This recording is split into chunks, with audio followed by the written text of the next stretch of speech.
Europe top court ఇచ్చిన ఆదేశాలని పొమ్మన్నాడు Europe యూనియన్లో ఉన్నటువంటి హంగరీ అధ్యక్షుడని ఇంతకుముందే చెప్పుకున్నాం. ఈ వ్యవహారానికి సంబంధించి పార్థసారథి పొట్లూరు గారికి సంబంధించిన ఒక కథనం చూద్దాం. ముసలం పుట్టింది ఇక తన్నుకు చావడమే.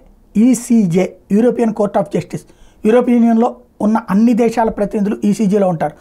హంగరీ దేశం రోజుకి 1 మిలియన్ యూరోల జరిమానా కట్టాలని తీర్పిచ్చింది. అంటే సంవత్సరానికి 360 మిలియన్ యూరోలు జరిమానా కట్టాలి.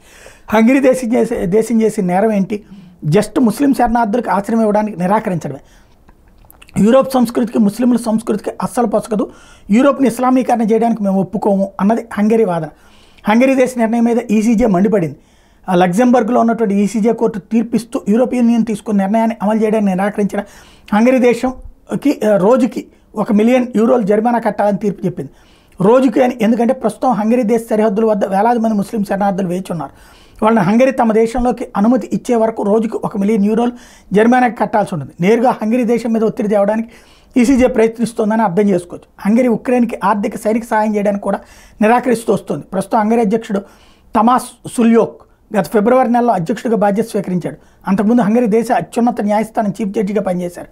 అంచేత తమాస్ సులోక్కి శరణార్థులు వాళ్ళ వల్ల వచ్చే సమస్యలు ఏంటో బాగా తెలుసు. కాబట్టి తమ దేశంలోకి ముస్లిం శరణార్థులు రావడానికి నిరాకరిస్తున్నాడు. సో ముసలం పుట్టింది.